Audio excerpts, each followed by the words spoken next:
छत्रपती शिवाजी महाराजांचं स्वराज्य निर्मितीचं स्वप्न सत्यात उतरवण्यासाठी त्यांना मोलाची साथ लाभली ती त्यांच्या निडर मावळ्यांची, ज्यांना कशाचीही भीती नव्हती.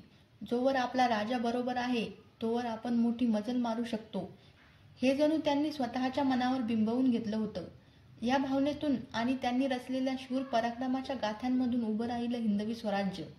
हिंदवी स्वराज्याच्या अशा या शूर मावळ्यांचा शोध घेताना इतिहास आपल्या समोर अशा एका अज्ञात शिलेदाराचं नाव उलगडतो, ज्याच्याबद्दल सध्याच्या युगातील शिव आणि स्वराज्यप्रेमींना देखील फारशी माहिती नसावी. त्यांचं नाव बरेच जण ऐकून असतील, पण त्यांचे कर्तृत्व मात्र अजूनही इतिहासाच्या पानांमध्येच कैद असल्याचे आढळते. हा शूर मावळा आहे तरी कोण? तो म्हणजे निष्णात, बहुरूपी आणि गुप्तहेर बहिर्जी नाईक. बहिर्जी नाईक म्हणजे महाराजांच्या सामर्थ्याचा गुप्त आधारस्तंभच म्हणावे लागतील. स्वराज्य सेनेच्या गुप्तहेर खात्याचा प्रमुख म्हणून ते काम सांभाळत होते.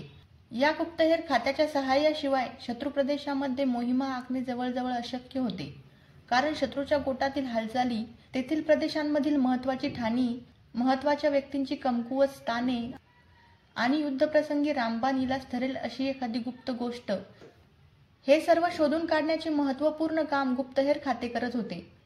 म्हणजेच एक प्रकारे विजयाचा पाया घालण्याचे काम हे गुप्तहेर खाते करायचे आणि पुढे त्यावर कळस चढवण्याचे काम अर्थात महाराजांच्या शूर शिलेदारांचे असायचे. छत्रपती शिवाजी महाराजांना गुप्तहेर खात्याचे महत्त्व माहीत असल्याने अगणित निधी ते या खात्यावर खर्च करीत होते. महाराजांच्या गुप्तहेर खात्यामध्ये तब्बल 3 ते 4 हजार गुप्तहेरांचा भरणा होता आणि त्यांचे म्होरक्या होते बहिर्जी नाईक. त्यांच्याच माध्यमातून महाराजांनी आज इतिहासामध्ये प्रसिद्ध असलेल्या सर्वच मोहिमा यशस्वी करून दाखवल्या. नेहमीच पडद्याआड असणाऱ्या महाराजांच्या गुप्तहेर खात्याचे बहिर्जी नाईक कणा होते. शिवाजी महाराजांनी जेव्हा रायरेश्वराच्या मंदिरात स्वराज्य निर्मितीसाठी स्वतःला वाहून घेण्याची शपथ घेतली, तेव्हापासून महाराजांच्या शेवटच्या श्वासापर्यंत बहिर्जी नाईक यांनी स्वराज्याची सेवा केली. बहिर्जी नाईक यांना लहानपणापासूनच बहुरूपेची कला अवगत होती. विविध वेषांतरे करून ते समोरच्याला पुरते अचंबित करून सोडायचे. पुढे पोटापाण्यासाठी त्यांनी एक व्यवसाय म्हणून बहुरूपेची कला दाखवण्यास सुरुवात केली.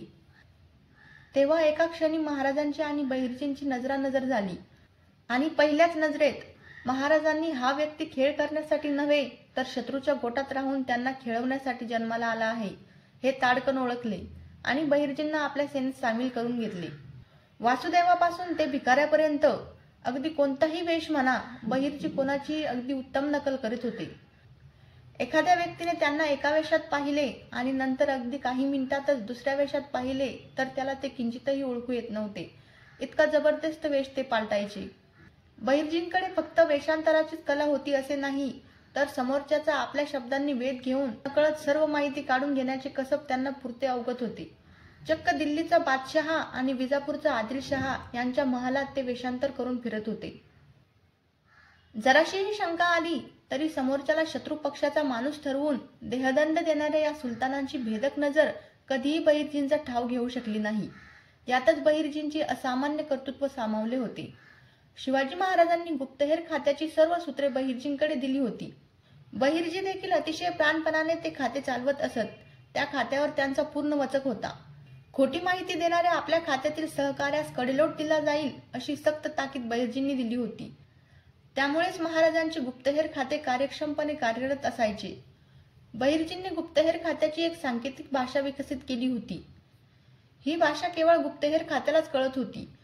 त्यामुळे गुप्तहेर खात्याची माहिती कधीही बाहेर फुटली नाही. अगदी महत्त्वपूर्ण माहिती द्यायची असल्यास बहिर्जी स्वतःहून महाराजांच्या दरबारात हजर व्हायचे. तेव्हा देखील ते वेषांतर करून येत असल्याने इतरांच्या नजरेत पडायचे नाही. असे म्हटले जाते की बहिर्जी नाईक असा कोणी माणूस नाहीच असे काही लोकांना वाटत असे. इतके अज्ञातवासात असल्यासारखे ते वावरायचे. अनेकांना असे वाटत असेल की बहिर्जी नाईक हे फक्त गुप्तहेराचेच काम करायचे, त्यात काय कर्तृत्व. तर नाही, ते लढाई करण्यात देखील वाकबगार होते. पण तरीही गुप्तहेराचे काम म्हणजे येड्याबागड्याचे काम नव्हते. शत्रूच्या गोटात असताना कधी कोणाला संशय येईल आणि कधी कोण नंग्या तलवारीनिशी अंगावर धावून येईल याचा नेम नसायचा. त्यामुळे बहिर्जींनी दांडपट्टा, तलवारबाजी यांसारखी युद्धतंत्रे आत्मसात करून घेतली होती. त्याच्याच जोरावर ते अटीतटीच्या प्रसंगामधून एकटे शत्रूला धूळ चारत बाहेर पडायचे. अफजल खानाचा वध ही स्वराज्याच्या इतिहासातील मोठी घटना.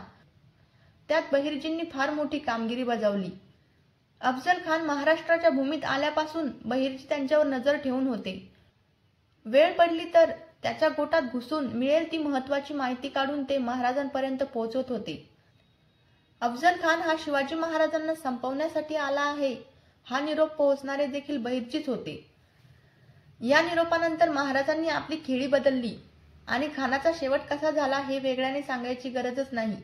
याचबरोबर शाहिस्ते खानाची फजिती करण्यामध्ये देखील महत्त्वपूर्ण वाटा म्हणजे बहिर्जीचाच होता. त्यांनी खानाची प्रत्येक हालचाल महाराजांपर्यंत पोहोचवली आणि लाल महालात शिरकाव करण्याचा मार्ग कळवला.